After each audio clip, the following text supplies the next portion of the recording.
The visit on February 4th ushers in a new era in Beijing-Moscow relations, strengthening politically, economically, and militarily. According to Standish, the station's Eurasian correspondent on communist events in China, China's economic and political backing will imply a geopolitical shift that might affect U.S. foreign policy. This relationship is not an alliance, but it serves the national interest of both countries and will continue to deepen.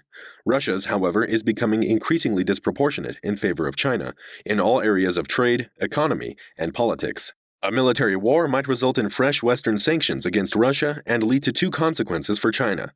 First, in the second part of Biden's presidency, a large-scale security war with Russia will emerge as a significant issue, allowing the Biden administration to spend less time dealing with the communist state.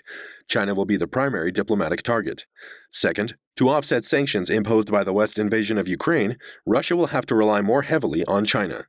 Jiayi Zhou, a fellow at Stanford University's Russia-U.S. Forum, points out that any public support for Russia's military invasion of Ukraine poses severe problems to Beijing's long-standing national sovereignty stance. According to Vida Spivak, an analyst at Risk Management Consulting in Moscow, it's crucial not to put too much faith in Russia-China relations in terms of economics. In May 2014, Putin inked a $400 billion gas supply deal with Xi for 30 years. At that time, Russia had taken Crimea and instigated a separatist war in East Ukraine. According to Haiyun Ma, an associate professor at Maryland State University, Frostburg, China and Russia will seek a new world order that shapes Russia and China's core interests. Even concerns about security or territorial aspirations are respected, and they can redefine through mutual support and increasingly coordinated actions in response to the West.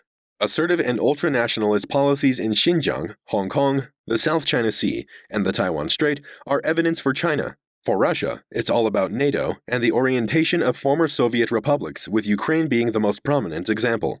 Russia's economy is already a tenth of China's, and more concerning than the GDP deficit, Russia is falling further behind China in several essential science and technology fields.